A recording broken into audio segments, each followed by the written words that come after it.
Masih bersama kami dalam Prajurit, dan kita juga masih bersama Komandan Korem 074 Waras Pratama, Kolonel Arhanud Toto Nugroho SIP, dan kami undang Anda di line phone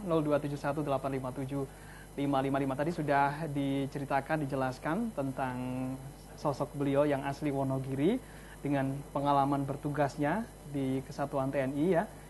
Di mana-mana sudah dikunjungi untuk bertugas. Tapi di Jawa Tengah baru sekali ini, di Kota Solo, Korem 074 Waras Pratama. Nah, sebelumnya kalau tidak salah di Jawa Timur, Komandan, di Malang ya. Itu sebagai apa, Komandan? Saya ya sebelum menjadi Danrem Mas Yono di Malang sebagai Komandan Pusdik, Pusat Pendidikan Arhanud.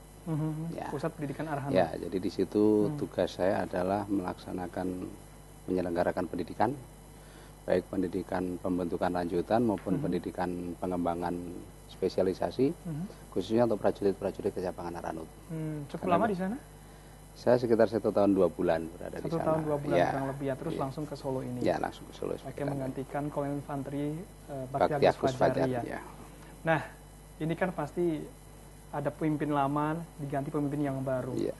Memang mesti melanjutkan yang lama semacam itu, tapi ada perbedaankah terkait dengan gaya kepemimpinan Komandan Korem 074 dari yang lama, yang baru Pak Toto Nugroho ini? Ya, jadi begini Mas Yono, jadi kalau di militer itu pergantian pimpinan itu adalah hal yang biasa. Artinya memang itu sudah dibuat sedemikian rupa bahwa pembinaan karir itu harus seperti itu.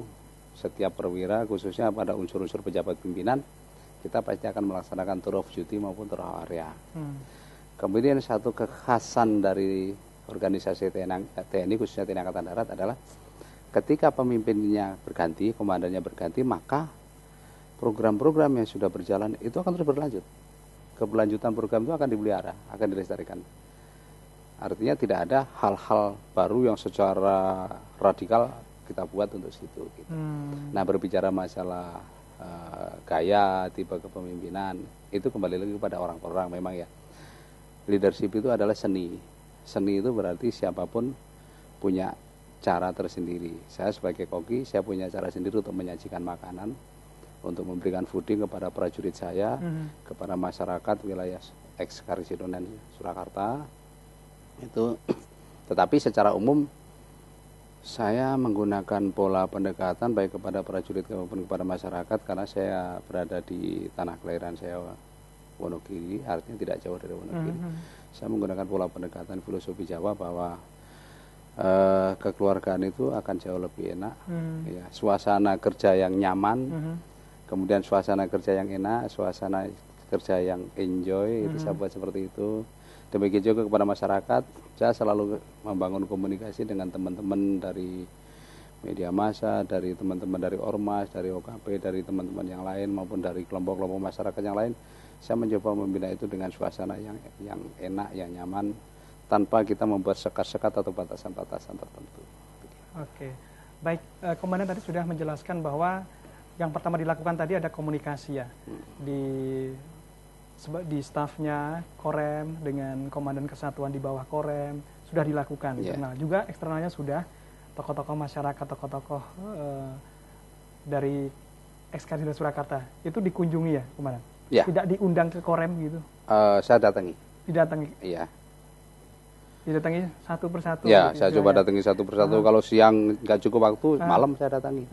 Gitu, tidak diundang saja ke Korem, semuanya jadi satu gitu, kumpul? Ya, sementara saya ingin, karena memang saya yang warga baru, saya ingin Kulon Nuwun. Kalau saya ingin Kulon Nuwun itu berarti saya harus menghadap, saya harus sowan.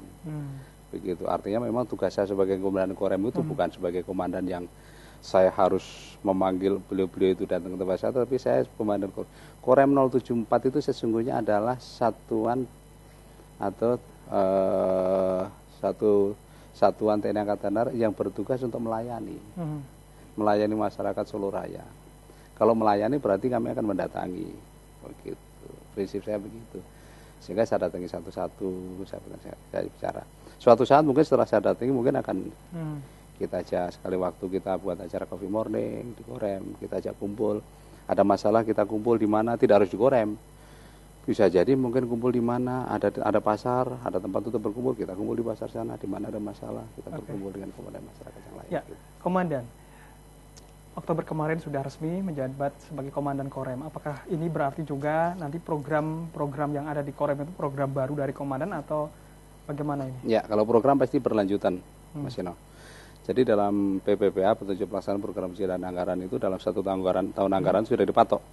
Dari Januari sampai Desember itu program kita sudah gelar. Oke. Nah, saya masuk bulan Oktober otomatis tinggal sisa November, Desember. Sisa Oktober kemarin, Oktober setengah jalan, November, Desember. Artinya praktis tinggal 2,5 bulan. 2,5 bulan itu berarti saya hanya menghabiskan dari petunjuk pelaksanaan program kerja dan anggaran 2015. Kemudian di situ juga saya mulai melakukan proses evaluasi kinerja pekerjaan 2015.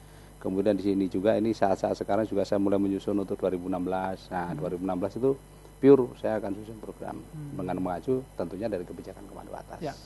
Oke, 2 bulan ini apa kira-kira program yang akan dilakukan yang melanjutkan dari komandan lama atau program yang sudah ditentukan sepanjang tahun ini? Ya. Jadi kalau yang 2 bulan ini terakhir adalah yang harus kita selesaikan adalah kegiatan pembinaan satuan untuk internal, kemudian pembinaan baik fungsi organik baik kegiatan intelijen, operasi, personil, pembinaan personil, pembinaan logistik, pembinaan teritorial, pembinaan kewilayahan itu semua kita selesaikan.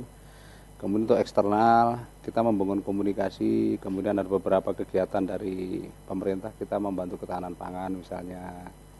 Kemudian kita melaksanakan kegiatan sharing dengan pemerintah daerah setempat, baik itu kegiatan dalam bentuk karya bakti maupun bakti TNI yang kita gelar di wilayah-wilayah. Kemudian juga dalam waktu dekat kita akan melaksanakan pilkada. Tentu itu akan menjadi bagian dari persiapan-persiapan yang harus kita lakukan, Mas Yeno. Ya, Komandan, Solo ini dikatakan sebagai barometer perpolitikan untuk saat ini ya. Karena kita tahu banyak VVIP yang ada dari kota Solo gitu ya. Ada presiden dan lain sebagainya, termasuk komandan dari TNI juga dari kota Solo.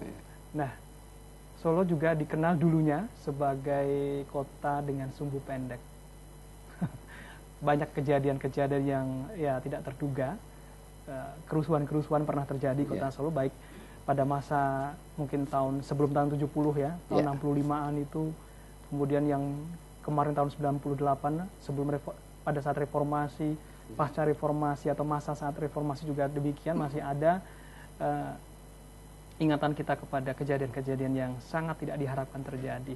Dan sementara itu Solo Raya juga diharapkan menjadi teladan bagi wilayah-wilayah lain. Nah, kira-kira untuk pembinaan wilayah ini seperti apa konsep komandan nanti? Baik, Mas Yono, terima kasih. Jadi seperti yang beberapa hal yang Mas Yono sebutkan tadi, saya pikir memang itu ada beberapa orang yang memberikan pemahaman seperti itu ya. Artinya ada beberapa orang memberikan pemahaman sumbu pendek. Tapi kalau menurut saya kembali lagi kepada bahwa Solo Raya ini adalah akar budaya Jawa. Akar budaya Jawa. Kemudian kalau di Solo ini kita punya pahlawan nasional, Pangeran Sambernyowo. Beliau itu punya tridharma yang sangat-sangat fundamental, itu yang bisa kita jadikan pedoman. Apa itu, Komandan? Yang pertama, rumongso melu handarbeni. Kemudian wajib melu hangrungkepi, mulat sariro hangrosowani. 3 hal filosofi ini kalau kita ingat lagi, kita gali lagi dan kita jadikan untuk pedoman hidup kita, termasuk generasi muda sekarang, insya Allah Solo ini akan kembali menjadi kota budaya dan tidak ada lagi istilah sumbu pendek. Dan sekali lagi seperti Mas Seno tadi bilang, kenapa Solo menjadi barometer? Karena memang ya kita sama-sama tahu bahwa Bapak Presiden kita punya kediaman di Solo, kemudian beberapa pejabat ada di Solo. Terlepas dari itu semua, kembali lagi bahwa Solo adalah kota budaya. Akar budaya Jawa itu ada di Solo, sehingga ketika Solo ada sesuatu, ada pergerakan sedikit saja, orang melihatnya, loh kenapa terjadi di Solo? Oleh karena itu tentu ini menjadi tanggung jawab kita bersama. Saya dengan rekan-rekan dari kepolisian, dari matra lain, dengan komponen masyarakat semuanya, kita akan bahu-membahu. Saya akan mengajak semua komponen masyarakat untuk bahu-membahu bekerja sama menciptakan Solo ini menjadi indah, Solo ini menjadi berseri, menjadi Solo yang nyaman, Solo yang beradab, Solo yang berbudaya, sehingga jauh dari sifat-sifat anarkis, dekat dengan kesantunan, kesopanan, dan sangat menyenangkan baik bagi penduduk asli maupun para pendatang yang hanya ingin sekedar datang ke Solo saja. Artinya ini akan ada semacam pendekatan secara mungkin emosional, emosi kepada masyarakat di Solo Raya ini dari Komandan. Ya, saya lebih akan mengedepankan itu. Makanya saya Mas Yono, ketika saya datang ke orang satu, saya datangi satu-satu, saya ajak berbicara satu-satu, dan saya sampaikan kepada beliau-beliau, kepada kelompok masyarakat, kepada komandan ini bahwa kami dari Korem 074 siap melayani. Artinya memang kami jadi pelayan dalam hal ini, kami siap melayani dan kami siap dimintai tolong apa saja. Ada perlu begini, Pak dan Rem, ada begini-begini di sini. Oh, kami siap. Kapan saja kami siap, karena memang kami melayani. Begitu, dengan begitu kita harapkan ada timbal balik antara kami dengan masyarakat, ada kesadaran secara bersama-sama dengan instansi yang lain. Apabila ini sudah sama-sama melembaga, maka outputnya pasti sesuatu yang baik pasti. Nah, begitu ya. Ya, Komandan, banyak tokoh berasal dari kota Solo ya, termasuk orang nomor 1 di Indonesia, orang nomor 1 di TNI juga. Artinya di sini akan lebih sibukkah Korem? Ada semacam pengamanan VIP semacam itu? Ya, kalau itu kan memang sudah ada SOP-nya ya Mas Yono, sudah ada protapnya. Bagaimana VVIP perlakuan terhadap VVIP itu memang sudah ada SOP-nya, dan itu menjadi bagian dari tanggung jawab kami. Ketika itu terjadi di Kota Solo dan sekitar di Solo Raya khususnya, maka itu akan menjadi tanggung jawab saya sebagai Komandan Korem gitu. Dan itu bisa berlaku di wilayah mana saja, dan kebetulan sekarang ada di Solo ya, ini tanggung jawab saya. Tetapi sekali lagi saya katakan, bukan berarti ini hanya murni tanggung jawab Korem, tetapi tanggung jawab kita semuanya. Saya mengajak semua komponen masyarakat bahwa ayo, ini adalah tanggung jawab kita bersama. Pembinaan stabilitas wilayah tidak bisa dilakukan searah dari TNI atau TNI Angkatan Darat saja, tetapi harus dua arah, dari TNI, dari masyarakat, dari teman-teman instansi yang lain. Kita guyup, kita bersatu padu. Ya, Mitra Tia TV, Anda bisa bergabung bersama kami, Anda bisa menelpon kami 0271 857 555, bisa mungkin menyampaikan hal-hal yang penting untuk bisa disampaikan kepada Komandan Korem 074 Waras Pratama. Kembali ke Komandan. Baik, Komandan, beberapa waktu lalu, 4 hari yang lalu barangkali ya, ada hari yang memang diperingati setiap tahunnya, Hari Pahlawan, 10 November gitu.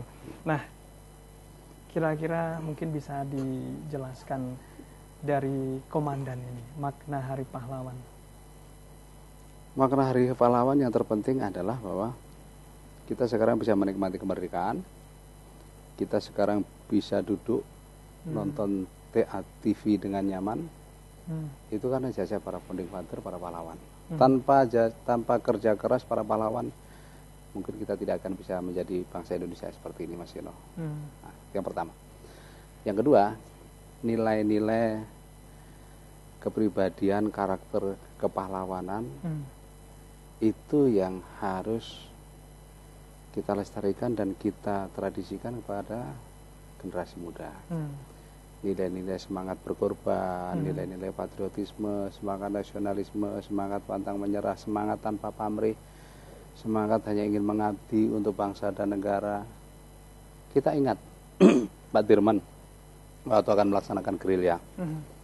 Waktu akan melaksanakan gerilya, Ibu Sudirman itu melepas gelang, kalung, diserahkan kepada Pak Dirman. Silakan ini dibawa Bapak untuk cadangan aja. Pertanyaan kita, apakah kita sekarang sampai di situ?